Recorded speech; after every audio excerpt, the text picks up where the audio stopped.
गणेशाय नमः। ओम नमो भगवते वासुदेवाय।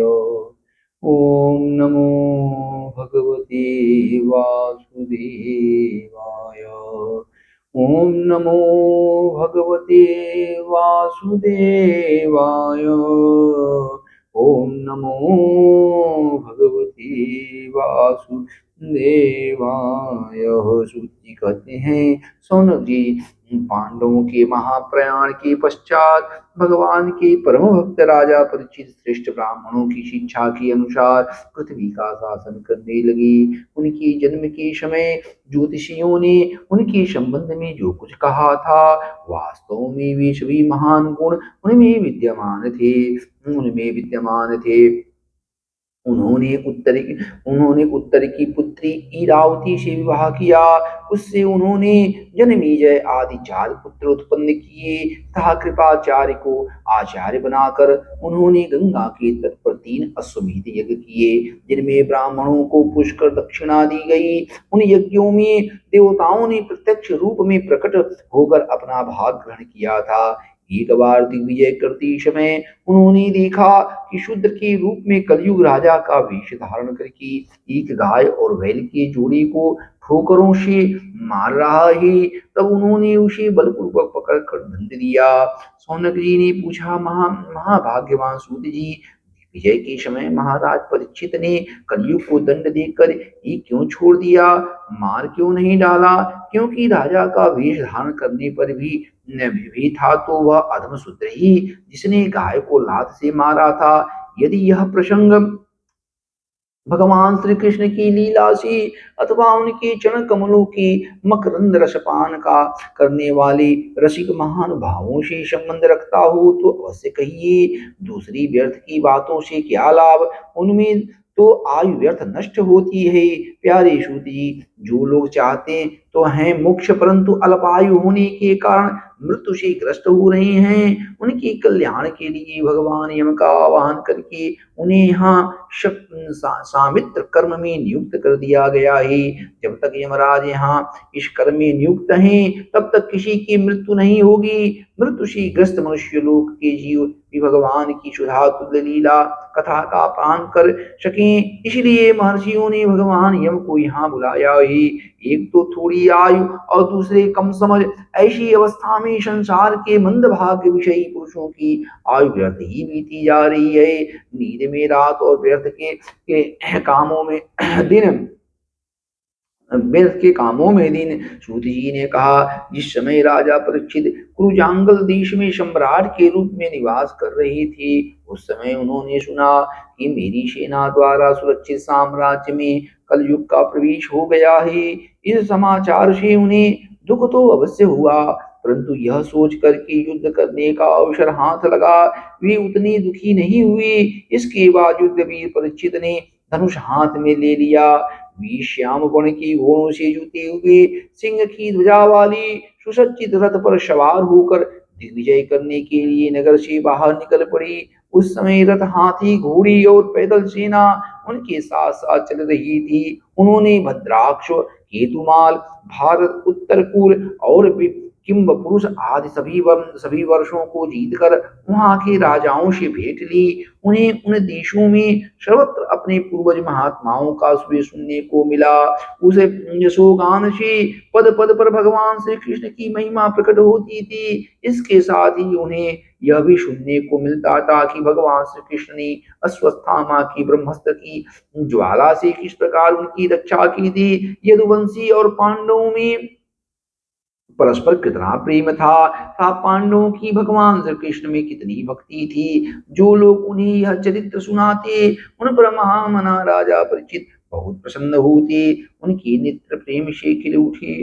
वे बड़ी उदारता से उन्हें बहुमूल्य वस्त्र और मणियों के हार उपहार रूप में देते। वे सुनते कि भगवान श्री कृष्ण ने प्रेम प्रेम पर वश होकर पांडवों के सारथी का काम किया, उनकी सभासद बनी, यहाँ तक कि उनके मन के अनुसार काम करके उनकी सेवा भी की। उनके सखा तो थे ही, दूत भी बने। वे रात को शस्त्र ग्रहण करके वीरासन से बैठ जाते और शिविर शिविर का पहरा देते। उनके पीछे पीछे चलती स्तुति करते तथा प्रणाम करते। इतना ही नहीं, अपने प्रेमी पांडवों के चरणों में उन्होंने सारी जगत को झुका दिया। तब परीक्षित की भक्ति भगवान श्री कृष्ण के चरण कमलों में और भी बढ़ जाती। इस प्रकार वे दिन दिन पांडवों के आचरण का अनुसरण करते हुए दिग्विजय कर रहे थे। उन्हीं दिनों उनके शिविर से थोड़ी ही दूर पर एक आश्चर्यजनक घटना घटी। वह मैं आपको सुनाता हूँ। धर्म बैल का रूप धारण करके एक पैर से घूम रहा था। एक स्थान पर उसे गाय के रूप में पृथ्वी मिली। पुत्र की मृत्यु से दुखिनी माता के समान उसके नेत्रों से आंसुओं के झरने झर रहे थे। उसका शरीर श्रीहीन हो गया था। धर्म पृथ्वी से पूछने लगा। धर्म ने कहा, कल्याणी, कुल से तो हो ना, तुम्हारा मुख कुछ कुछ मलिन हो रहा है। धर्म ने कहा, कल्याणी, कुशल से तो हो ना, तुम्हारा मुख कुछ कुछ मलिन हो रहा है। तुम श्रीहीन हो रही हो। मालूम होता है तुम्हारे हृदय में कुछ न कुछ दुख अवश्य है। क्या तुम्हारा कोई संबंधी दूर देश में चला गया जिसके लिए तुम इतनी चिंता कर रही हो? कहीं तुम मेरी तो चिंता नहीं कर रही हो? अब इसके तीन पैर टूट टूट गई, एक ही पैर रह गया है। संभव है तुम अपने लिए शोक कर रही हो कि अब शूद्र तुम्हारे ऊपर शासन करेंगे। तुम्हें इन देवताओं के लिए भी खेद हो सकता है जिन्हें अब यज्ञों में आहुति नहीं दी जाती, अथवा उस प्रजा के लिए भी जो वर्षा न होने के कारण अकाल एवं दुर्भिक्ष से पीड़ित हो रही है। देवी, क्या तुम राक्षस शरीर के मनुष्यों के द्वारा सताई हुई अरक्षित स्त्रियों एवं आर्त बालाओं के लिए शोक कर रही हो? संभव है विद्या अब कुकर्मी ब्राह्मणों के चंगुल में पड़ गई है और ब्राह्मण विप्रद्रोही राजाओं की सेवा करने लगे हैं, और इसी का तुम्हें दुख हो रहा है। आज के नाम मात्र के राजा तो 16 आने कलयुगी हो गए हैं। उन्होंने बड़ी बड़ी देशों को भी उजाड़ डाला है। क्या तुम उन राजाओं या देशों के लिए शोक कर रही हो? आज की जनता खान पान वस्त्र स्नान और स्त्री सहवास आदि में शास्त्रीय नियमों का पालन न करके स्वेच्छाचार कर रही है। क्या इसके लिए तुम दुखी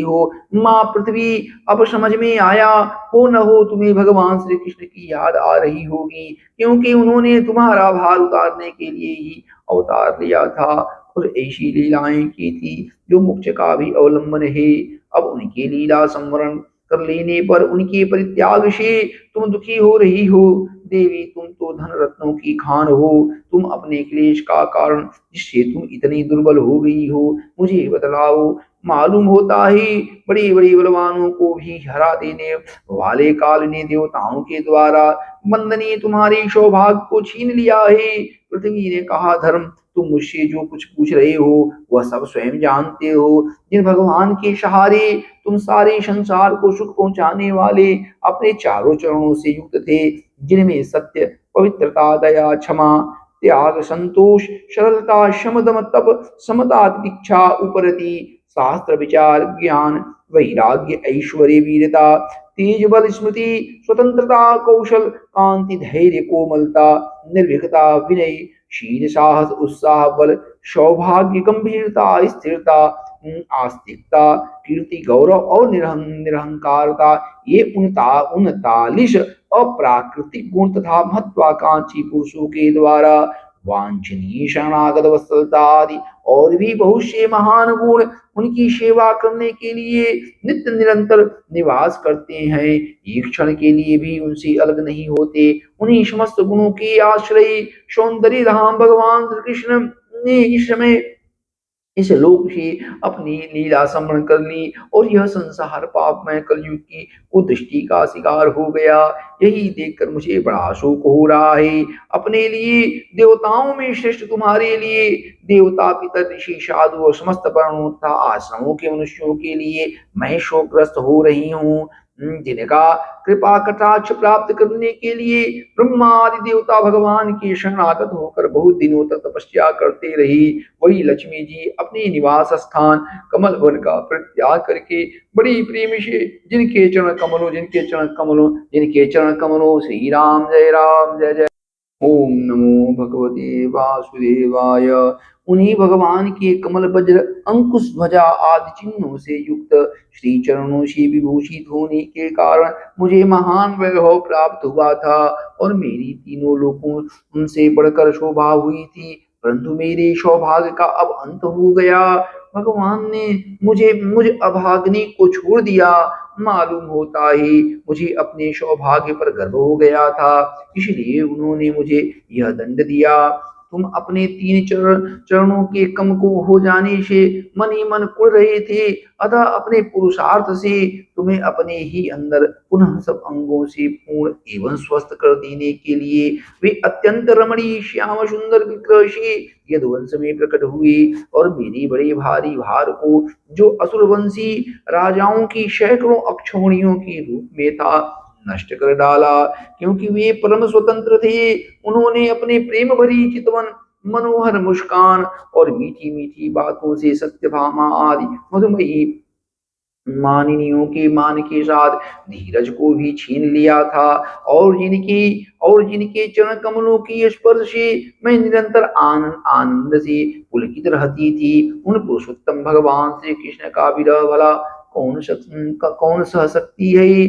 धर्म और पृथ्वी इस प्रकार आपस में बातचीत कर ही रही थी। उसी समय राजर्षि परीक्षित पूर्ववाहिनी सरस्वती के तट पर आ पहुंचे। श्री राम जय जय राम। ओम नमो भगवते वासुदेवाय।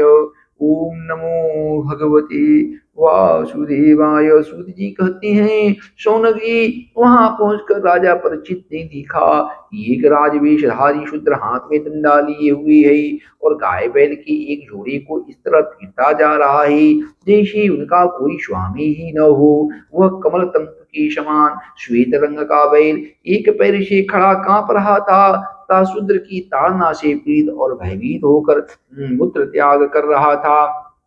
धर्मोपयोगी दूध, घी आदि हविष्य पदार्थों को देने वाले वह गाय भी बार बार शूद्र के पैर की ठोकर से खाकर अत्यंत दीन हो रही थी।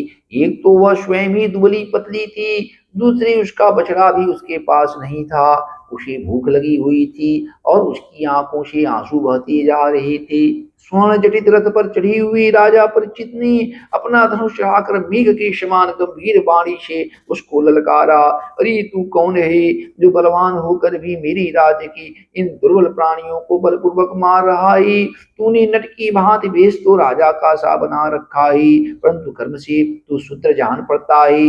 हमारे दादा अर्जुन के साथ भगवान श्री कृष्ण के परम धाम पधार जाने पर इस प्रकार निर्जन स्थान में निरपराधों पर प्रहार करने वाला तू अपराधी है, अतः वध की योग्य है। उन्होंने धर्म से पूछा, कमल नाल के समान आपका श्वेत वर्ण है, तीन पैर न होने पर भी आप एक ही पैर से चलते फिरते हैं, यह देखकर मुझे बड़ा कष्ट हो रहा है। बताइए आप क्या बैल के रूप में कोई देवता हैं? अभी यह भूमंडल कुरुवंशी नरपतियों के बाहुबल से सुरक्षित है, इसमें आपके सिवा और किसी भी प्राणी की आंखों से शोक के आंसू बहते मैंने नहीं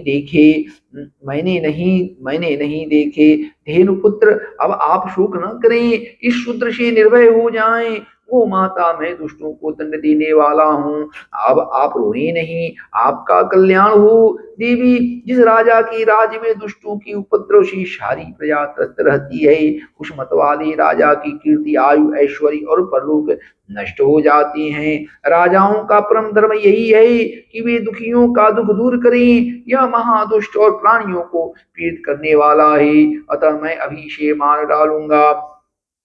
सुरभिनंदन, आप जो चार पैर वाले जीव हैं, आपके तीन पैर किसने काट डाले? श्री कृष्ण की अनुयायी राजाओं के राज्य में कभी कोई भी अपनी तरह दुखी न हो। ऋषभ, आपका कल्याण हो। बताइए, आप जैसे निरपराध साधुओं का अंग भंग करके किसी दुष्ट ने पांडवों की कीर्ति में कलंक लगाया है, जो किसी निरपराध प्राणी को सताता है उसे चाहे वह कहीं भी रहे, मेरा भय अवश्य होगा।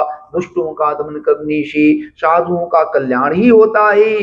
जो उदंड व्यक्ति निरपराध प्राणियों को दुख देता है, वह चाहे साक्षात देवता ही क्यों न हो, मैं उसकी बाजूबंद से विभूषित भुजा को काट डालूंगा। बिना आपत्ति काल की मर्यादा का उल्लंघन करने वालों को शास्त्रानुसार दंड देते हुए अपने धर्म में स्थित लोगों का पालन करना राजाओं का परम धर्म ही। धर्म ने कहा, राजन आप महाराज पांडु की वंशज हैं, आपका इस प्रकार दुखियों को आश्वासन देना आपकी युग ही है, क्योंकि आपके पूर्वजों के श्रेष्ठ गुरुओं ने भगवान श्री कृष्ण को उनका सारथी और दूत आदि बना दिया था। नरेंद्र, शास्त्रों के विभिन्न वचनों से मोहित होने के कारण हम उस पुरुष को नहीं जानते जिससे क्लेशों के कारण उत्पन्न होते हैं।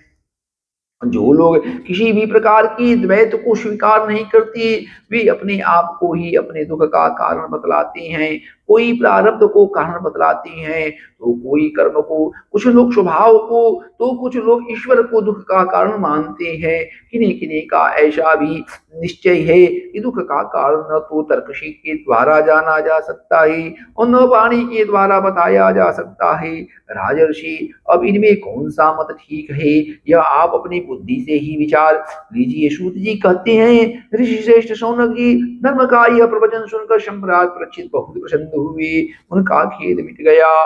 उन्होंने शांत चित्त होकर उनसे कहा, परीक्षित ने कहा, धर्म का तत्व जानने वाले वृषभदेव, आप धर्म का उपदेश कर रहे हैं, अवश्य ही आप वृषभ के रूप में स्वयं धर्म है। आपने अपने को दुख देने वाले का नाम इसलिए नहीं बताया कि अधर्म करने वालों को तो नरक आदि प्राप्त होते हैं, वे ही चुगली करने वाले को भी मिलते हैं, अथवा यही सिद्धांत निश्चित है कि प्राणियों के मन और वाणी से परमेश्वर की माया के रूप का निरूपण नहीं किया जा सकता।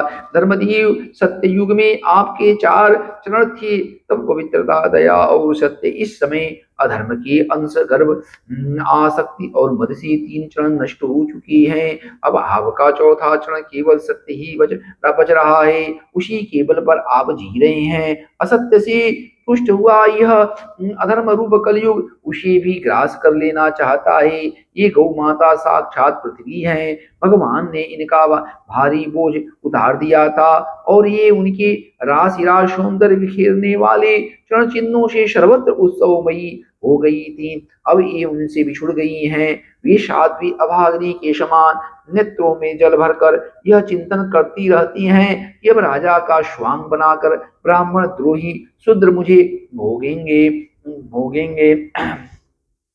महारथी परीक्षित ने इस प्रकार धर्म और पृथ्वी को सांत्वना दी। फिर उन्होंने अधर्म के कारण रूप कलयुग को मारने के लिए तीक्ष्ण तलवार उठाई। कलयुग ताड़ गया कि ये तो अब मुझे मार ही डालना चाहते हैं, अतः झटपट उसने अपने राज चिन्ह उतार डाले और भय भय विह्वल होकर उनके चरणों में अपना सिर रख कर दिया। परीक्षित बड़ी यशस्वी, दीन वत्सल और शरणागत रक्षक थे। उन्होंने जब कलयुग को अपने पैरों पर पड़ी देखा तो कृपा करके उसको मारा नहीं, अपितु हंसते हुए से उससे कहा। परीक्षित बोले, अब तू हाथ जोड़कर शरण आ गया, तब अर्जुन के यशस्वी वंश में उत्पन्न हुए किसी भी वीर से तुझे कोई भय नहीं है, परंतु तू अधर्म का सहायक है, इसलिए तुझे मेरे राज्य में बिल्कुल नहीं रहना चाहिए। तेरे राजाओं के शरीर में रहने से ही लोभ, झूठ, चोरी, दुष्टता, स्वधर्म त्याग, दरिद्रता, कपट, कलह,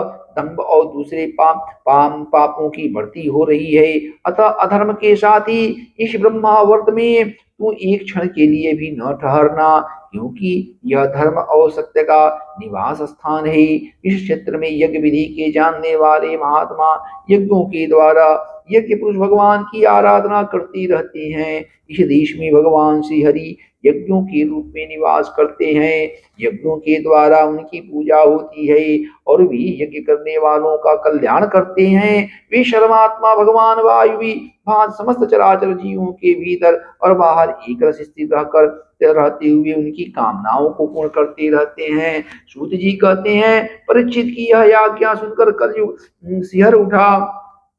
यमराज के समान मारने के लिए उद्यत हाथ में तलवार लिए हुए परीक्षित से वह बोला, कली ने कहा, सार्वभौम, आपकी आज्ञा से जहाँ कहीं भी मैं रहने का विचार करता हूँ, वहीं देखता हूँ कि आप धनुष पर बाण चढ़ाए खड़े हैं। धार्मिक शिरोमणि, आप मुझे वह स्थान बताइए जहाँ मैं आपकी आज्ञा का पालन करता हुआ स्थिर होकर रहूं। सूत जी कहते हैं, कलयुग की प्रार्थना स्वीकार करके राजा परीक्षित ने उसे 4 स्थान दिए। युद्ध, मद्यपान, स्त्री संग और हिंसा। इन स्थानों में क्रमशः असत्य, मद, आसक्ति और निर्दयता, ये 4 प्रकार के अधर्म निवास करते हैं। उसने और भी स्थान मांगे। तब समर्थ परीक्षित ने उसे रहने के लिए एक और स्थान सुवर्ण धन दिया। इस प्रकार कलयुग के 5 स्थान हो गए। झूठ, मद, काम, वैर और रजोगुण। झूठ, मद, काम, वैर और रजोगुण परीक्षित के लिए परीक्षित के दिए हुए इन्हीं 5 स्थानों में अधर्म का मूल कारण कली उनकी आज्ञाओं का पालन करता हुआ निवास करने लगा। इसलिए आत्म कल्याणकारी पुरुषों को इन 5 स्थानों का सेवन कभी नहीं करना चाहिए। धार्मिक राजा, प्रजा वर्ग की लौकिक नेता और धर्मोपदेष्टा गुरुओं को तो बड़ी सावधानी से इनका त्याग करना चाहिए। राजा परीक्षित ने इसके बाद वृषभ रूप धर्म के तीनों चरण तपस्या, शौच और दया जोड़ दिए और आश्वासन देकर पृथ्वी का संवर्धन किया। वे ही महाराजा परीक्षित इस समय अपने राज सिंहासन पर, जिसे उनके पितामह महाराज युधिष्ठिर ने वन में जाते समय उन्हें दिया था, विराजमान है। वे परम यशस्वी, सौभाग्य भाजन, चक्रवर्ती सम्राट राजर्षि परीक्षित इस समय हस्तिनापुर में कौरव कुल की राजलक्ष्मी से शोभामान है। अभिमन्यु नंदन राजा परीक्षित वास्तव में ऐसे ही प्रभावशाली हैं जिनके शासन काल में आप लोग इस दीर्घकालीन यज्ञ के लिए दीक्षित हुए हैं। ओम नमो भगवते वासुदेवाय। ओम नमो भगवते वासुदेवाय। सूत जी कहते हैं, अद्भुत कर्मा, भगवान श्री कृष्ण की कृपा से राजा परीक्षित अपनी माता की कोख में अश्वस्थामा के ब्रह्मास्त्र से जल जाने पर भी मरे नहीं। जिस समय ब्राह्मण के शाप से उन्हें डसने के लिए तक्षक आया, उस समय वे प्राणनाश के महान भय से भी भयभीत नहीं हुए, क्योंकि उन्होंने अपना चित्त भगवान श्री कृष्ण के चरणों में समर्पित कर रखा था। उन्होंने सबकी आसक्ति छोड़ दी थी। गंगा तट पर जाकर श्री सुखदेव जी से उपदेश ग्रहण किया और इस प्रकार भगवान के स्वरूप को जानकर अपने शरीर को त्याग दिया। जो लोग भगवान श्री कृष्ण की लीला कथा करते रहते हैं, उस कथामृत का पान करते रहते हैं, उस कथामृत का पान करते रहते हैं और इन दोनों ही साधनों के द्वारा उनके चरण कमलों का स्मरण करते रहते हैं, उन्हें अंतकाल में भी मोह नहीं होता। जब तक पृथ्वी पर अभिमन्यु नंदन महाराज परीक्षित सम्राट रही, तब तक चारों ओर व्याप्त हो जाने पर भी कलयुग का कुछ भी प्रभाव नहीं था। वैसे तो जिस दिन जिस क्षण श्री कृष्ण ने पृथ्वी का परित्याग किया, उसी समय पृथ्वी में अधर्म का मूल कारण कलयुग आ गया था। भ्रमर के समान सारग्राही सम्राट परीक्षित कलयुग से कोई द्वेष नहीं रखते थे, क्योंकि इसमें यह एक बहुत बड़ा गुण है कि पुण्य कर्म तो संकल्प मात्र से ही फलीभूत हो जाते हैं, परंतु पाप कर्म का फल शरीर से करने पर ही मिलता है, संकल्प मात्र से नहीं। यह भेड़िए के समान बालकों के प्रति शूरवीर और धीरवीर पुरुषों के लिए बड़ा भीरू है। यह प्रमादी मनुष्यों को अपने वश में करने के लिए ही सदा सावधान रहता है। शौनकादि ऋषियों, आप लोगों को मैंने भगवान की कथा से युक्त राजा परीक्षित का पवित्र चरित्र सुनाया। आप लोगों ने यही पूछा था, भगवान श्री कृष्ण कीर्तन करने योग्य बहुत सी लीलाएं करते हैं, इसलिए उनके गुण और लीलाओं से संबंध रखने वाली जितनी भी कथाएं हैं, कल्याणकामी पुरुषों को उन सब का सेवन करना चाहिए, उन सब का सेवन करना चाहिए। ऋषियों ने कहा, सौम्य स्वभाव सूत जी, आप युग युग जिए, क्योंकि मृत्यु के प्रभाव में पड़ी हुई हम लोगों को आप भगवान श्री कृष्ण की अमृतमयी उज्ज्वल कीर्ति का श्रवण कराते हैं। यज्ञ करते करते उसके धुएं से हम लोगों का शरीर धूमिल हो गया है, फिर भी इस कर्म का कोई विश्वास नहीं है। इधर आप तो वर्तमान में ही भगवान श्री कृष्ण चंद्र के चरण कमलों का मादक और मधुर मधु पिलाकर हमें तृप्त कर रहे हैं।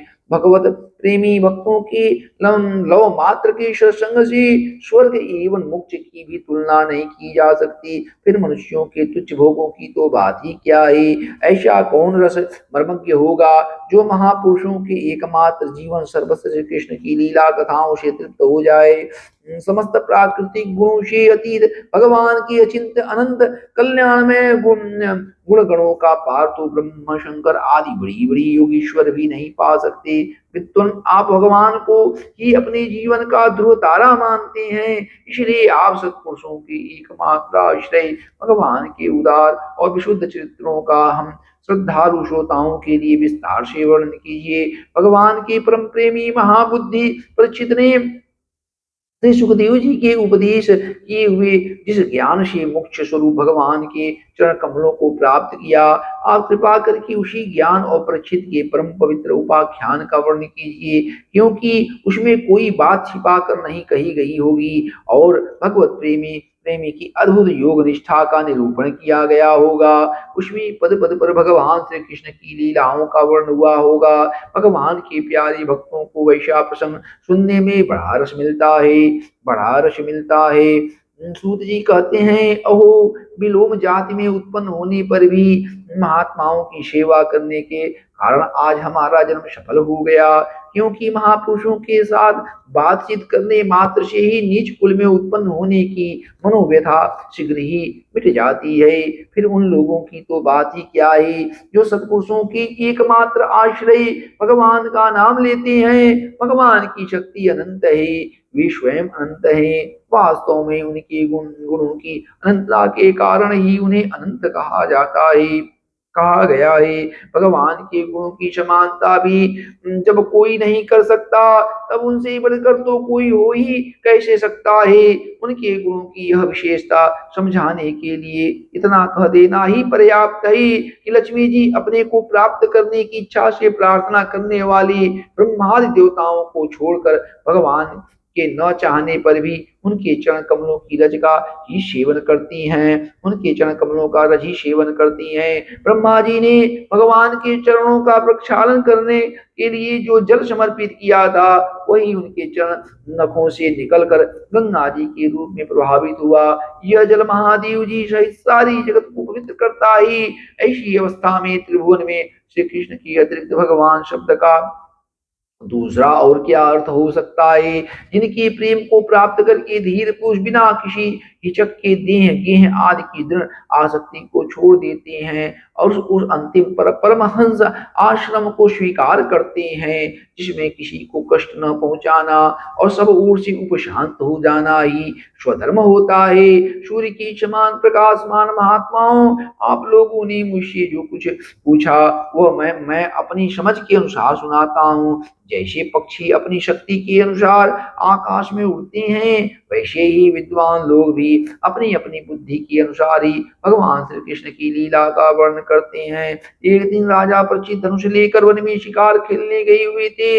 हरिणों के पीछे दौड़ते दौड़ते वे थक गई और उन्हें बड़ी जोर की भूख और प्यास लगी। जब कहीं उन्हें कोई जलाशय नहीं मिला, तब वे पास के ही एक ऋषि के आश्रम में घुस गई। उन्होंने देखा वहां आंखें बंद करके शांत भाव से एक मुनि आसन पर बैठे हुए हैं। इंद्रिय प्राण मन और बुद्धि के निरुद्ध हो जाने से वे संसार से ऊपर उठ गए थे। जागृत स्वप्न सुषुप्त तीनों अवस्थाओं से रहित निर्विकार ब्रह्म रूप तुरीय पद में वे स्थित थे। उनका शरीर बिखरी हुई जटाओं से और कृष्ण मृग चर्म से ढका हुआ था। राजा परीक्षित ने ऐसी ही अवस्था में उनसे जल मांगा, क्योंकि प्यास से उनका गला सूखा जा रहा था। जब राजा को वहां बैठने के लिए अब तिनके का आसन भी नहीं मिला, किसी ने उन्हें भूमि पर भी बैठने को न कहा। अर्ध और आदर भरी मीठी बातें तो कहाँ से मिलती। तब अपने को अपमानित सा मानकर वे क्रोध के वश हो गई, वे क्रोध के वश हो गई। सौनक जी वे भूख प्यास से छटपटा रही थे, इसलिए एकाएक उन्हें ब्राह्मण के प्रति ईर्ष्या और क्रोध हो आया। उनके जीवन में इस प्रकार का यह पहला ही अवसर था। वहां से लौटते समय उन्होंने क्रोधवश धनुष की नोक से एक मरा हुआ सांप उठाकर ऋषि के गले में डाल दिया और अपनी राजधानी में चले आए। उनके मन में यह बात आई कि इन्होंने जो अपने नेत्र बंद कर रखे हैं, सो क्या वास्तव में इन्होंने अपनी सारी इंद्रिय वृत्तियों का निरोध कर लिया है, अथवा इन राजाओं से हमारा क्या प्रयोजन है। यो यो सोच कर इन्होंने झूठ मूठ समाधि का ढोंग रच रखा है। उन समीक मुनि का पुत्र बड़ा तेजस्वी था। वह दूसरे ऋषि कुमारों के पास ही खेल रहा था। जब उस बालक ने सुना कि राजा ने मेरे पिता के साथ दुर्व्यवहार किया है, तब वह इस प्रकार कहने लगा, हे नरपति, कहलाने वाले लोग उच्छिष्ट भोजी कौओं के समान संड मुसंड होकर इतना अन्याय करने लगे हैं। ब्राह्मणों के दास होकर भी ये दरवाजे पर पहरा देने वाले कुत्ते के समान अपने स्वामी का ही तिरस्कार करते हैं। ब्राह्मणों ने क्षत्रियों को अपना द्वारपाल बनाया है।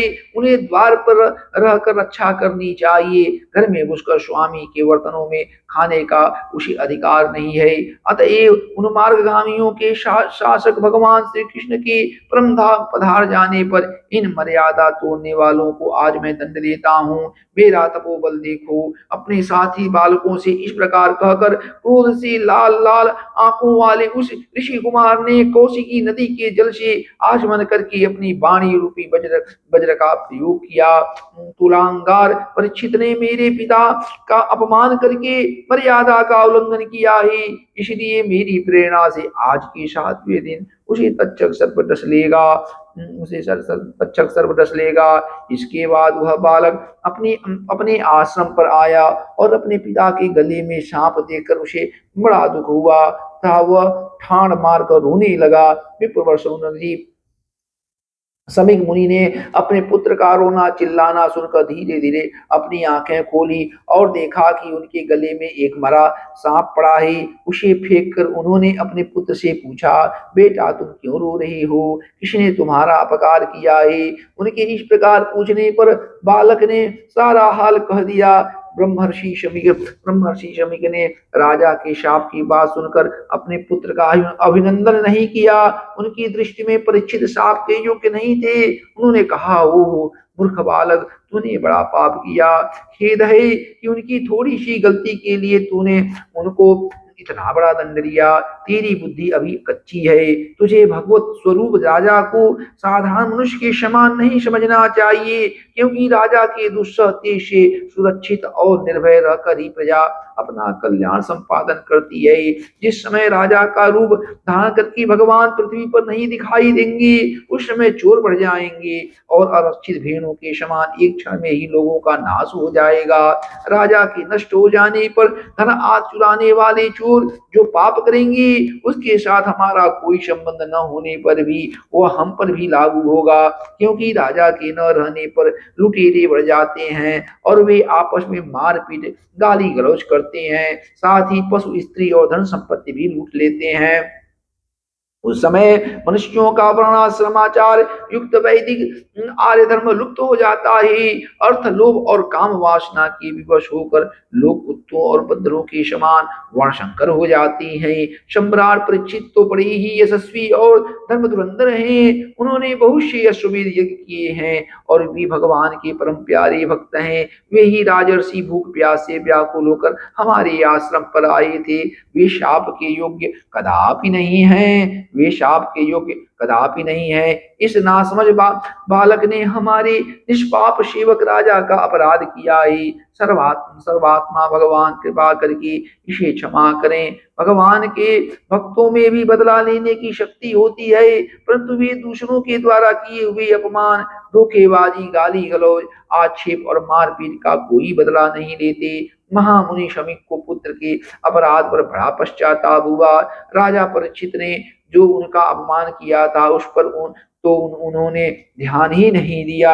महात्माओं का स्वभाव ही ऐसा ही होता है।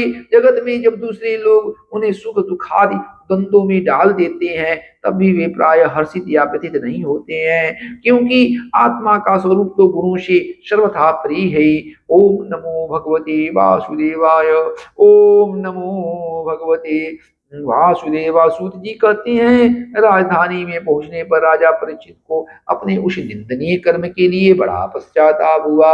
भी अत्यंत उदास हो गई और सोचने लगे, मैंने निरपराध एवं अपना तेज छिपाए हुए ब्राह्मण के साथ अनार्य पुरुषों के समान बड़ा नीच व्यवहार किया। यह बड़ी खेद की बात है। अवश्य ही उन महात्मा के अपमान के फलस्वरूप शीघ्र से शीघ्र मुझ पर कोई घोर विपत्ति आवेगी। मैं भी ऐसा ही चाहता हूँ, क्योंकि उससे मेरे पाप का प्रायश्चित हो जाएगा और फिर कभी मैं ऐसा काम करने का दुस्साहस नहीं करूंगा।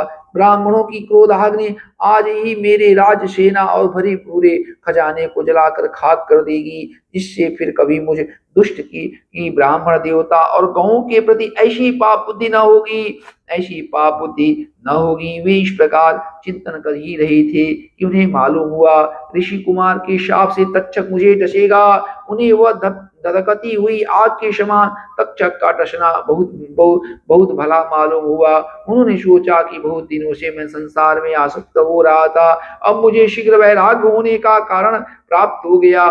वे इस लोक और परलोक के भोगों को तो पहले से ही तुच्छ और त्याज्य समझते थे, अब उनका स्वरूपतः त्याग करके भगवान श्री कृष्ण के चरण कमलों की सेवा को ही सर्वोपरि मानकर आमरण अनशन व्रत लेकर वे गंगा तट पर बैठ गई। गंगा जी का जल भगवान श्री कृष्ण के चरण कमलों का वह पराग लेकर प्रभावित होता है, जो श्रीमती तुलसी तुलसी की गंध से मिश्रित है। यही कारण है कि वे लोकपालों के सहित ऊपर नीचे के समस्त लोगों को पवित्र करती है।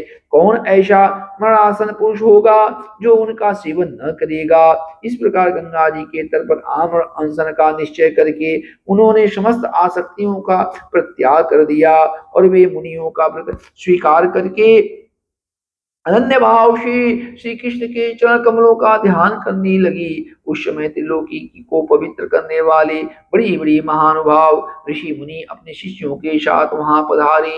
संत जन प्रायः तीर्थ यात्रा के बहाने स्वयं उन तीर्थ स्थानों को ही पवित्र करते हैं। उस समय वहां पर अत्रि, वशिष्ठ, च्यवन, शरद्वान, अरिष्ट नेमि, भृगु, अंगिरा, पराशर, विश्वामित्र जी, परशुराम, उतथ्य, इंद्र प्रमद, इदमवाह, मेधातिथि, देवल, आरिष्टसेन, भरद्वाज, गौतम, पिपलादि, मैत्रेय और वह कवश, अगस्त्य, भगवान व्यास, नारद तथा इनके अतिरिक्त और भी कई श्रेष्ठ देवर्षि, ब्रह्मर्षि तथा अनुरादिक राजर्षियों वर्यों का शुभागमन हुआ। इस प्रकार विभिन्न गोत्रों के मुख्य मुख्य ऋषियों को एकत्र देखकर राजा ने सबका यथायोग्य सत्कार किया और उनके चरणों पर सिर रखकर वंदना की।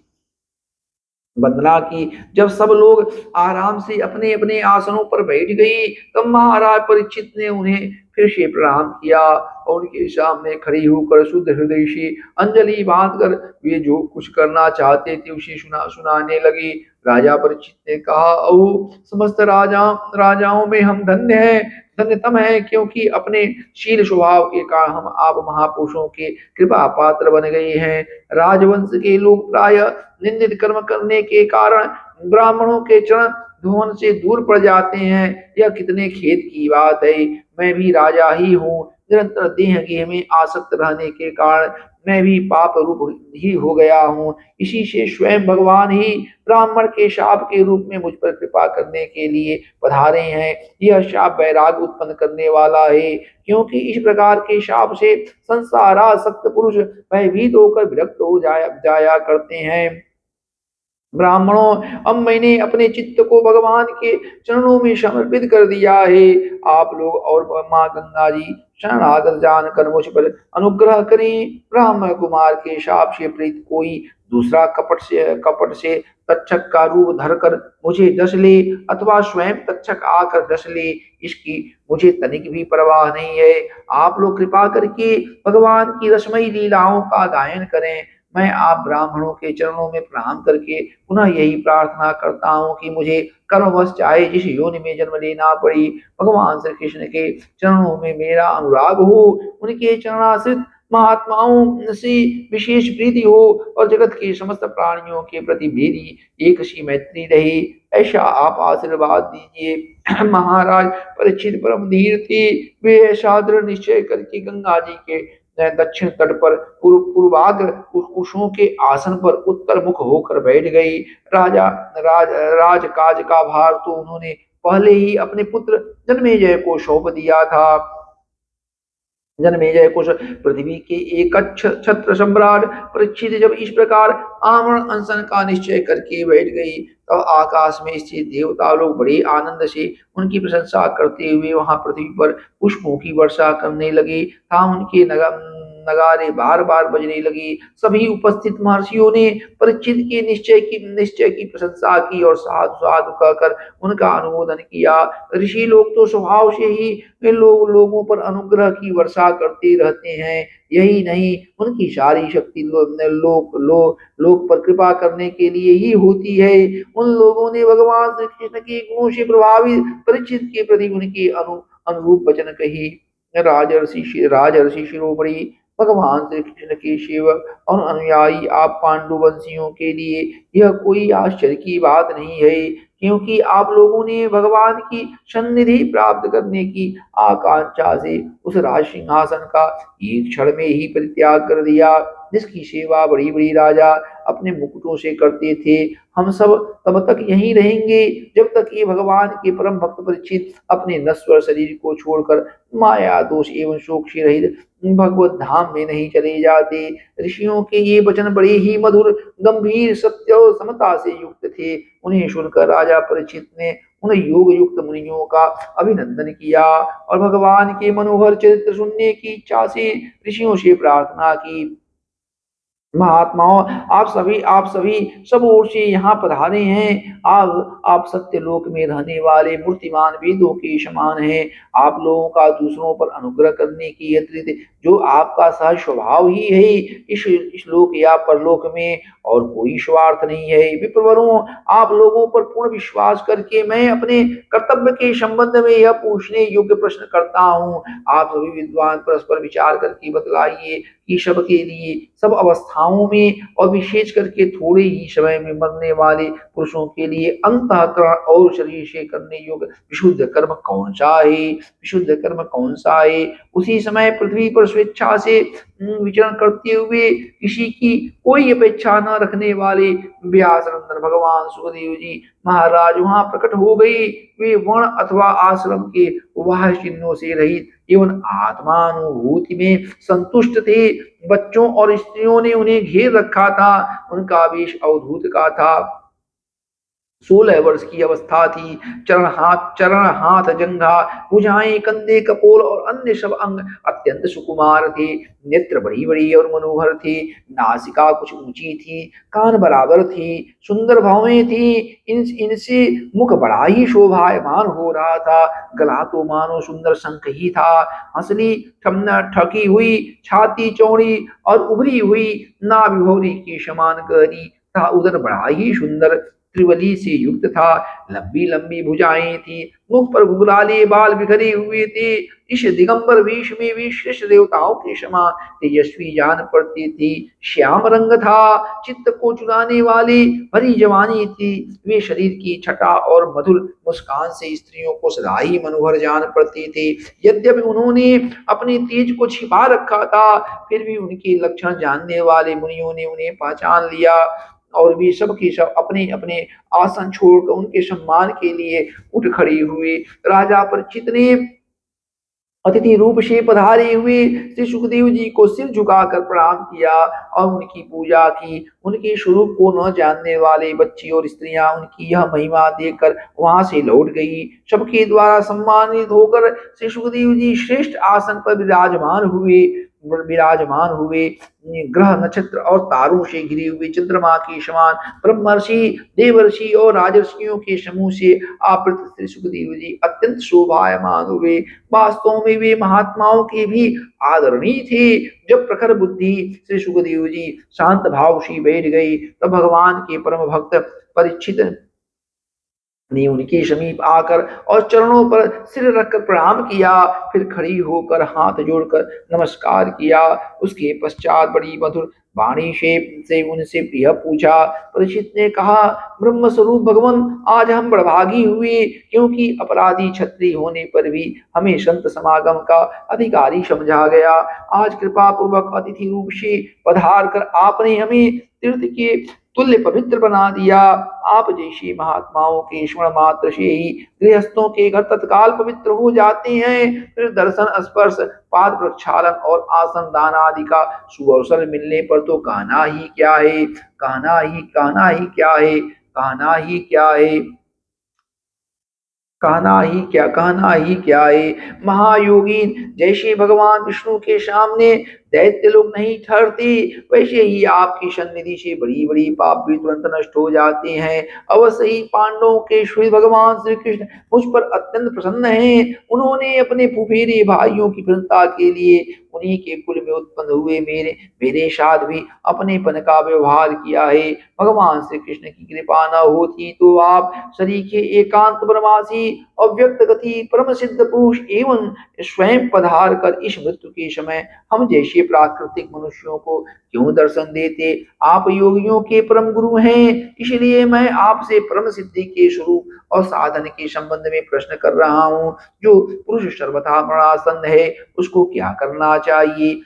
भगवान, साथ ही यह भी बताइए कि मनुष्य मात्र को क्या करना चाहिए? वे किसका श्रवण, किसका तप, किसका जप, किसका स्मरण और किसका भजन करें तथा किसका त्याग करें? भगवत स्वरूप मुनिवर, आपका दर्शन अत्यंत दुर्लभ है, क्योंकि जितनी देर एक गाय दुही जाती है, गृहस्थों के घर पर उतनी ही देर भी तो आप नहीं ठहरते। सूत जी कहते हैं, जब राजा ने बड़ी ही मधुर वाणी में इस प्रकार संभाषण एवं प्रश्न किए, तब समस्त धर्मों की मर्मज्ञ व्यास नंदन भगवान सुखदेव जी, श्री सुखदेव जी उनका उत्तर देने लगे। श्री राम जय राम, जय जय राम, श्री राम जय राम, जय जय राम। ओम नमो भगवते वासुदेवाय, ओम नमो भगवते